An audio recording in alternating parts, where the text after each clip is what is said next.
నాకు నీ స్నేహం పరిచయం లభించిన తర్వాతే కాస్త మనశ్శాంతి దొరికింది. నిరంతరం పోరాటం, నిత్యం సమస్యలతో సతమతమవుతున్న నాకు నీ ప్రేమకు వరం లాంటిది. అన్ని సమస్యలున్నాయా మీకు? సమస్యలు నా జీవితాన్ని గురించి వింటే నీకే ఆశ్చర్యం ఇస్తుంది.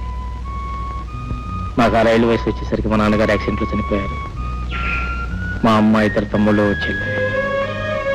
ఆ రోజు నుంచి మా కుటుంబ బాధ్యత అంతా నా మీద పడింది. చాలా పెద్ద పనే. తమ్ముడు చదువుతున్నారు కదా?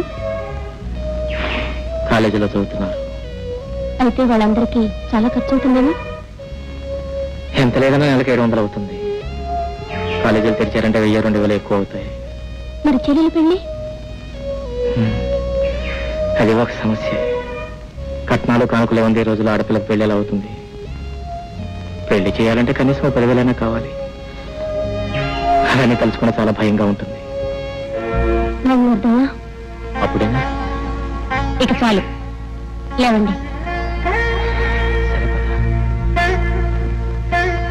విజయ, ఏమిటి ఆలోచిస్తున్నావు? అబ్బే, ఏం లేదు. బ్రతుకులో కొన్ని సమస్యలు వస్తుంటాయి, తట్టుకోగలం. కానీ బ్రతికే సమస్య కాకూడదు కదా? ఏంటి విజయ నువ్వు అనేది? అర్థం చేసుకోగలిగిన వాళ్ళకి చెప్పనవసరం లేదు, అర్థం చేసుకోలేని వాళ్ళకి చెప్పు ప్రయోజనం లేదు. వస్తాను. Excuse me.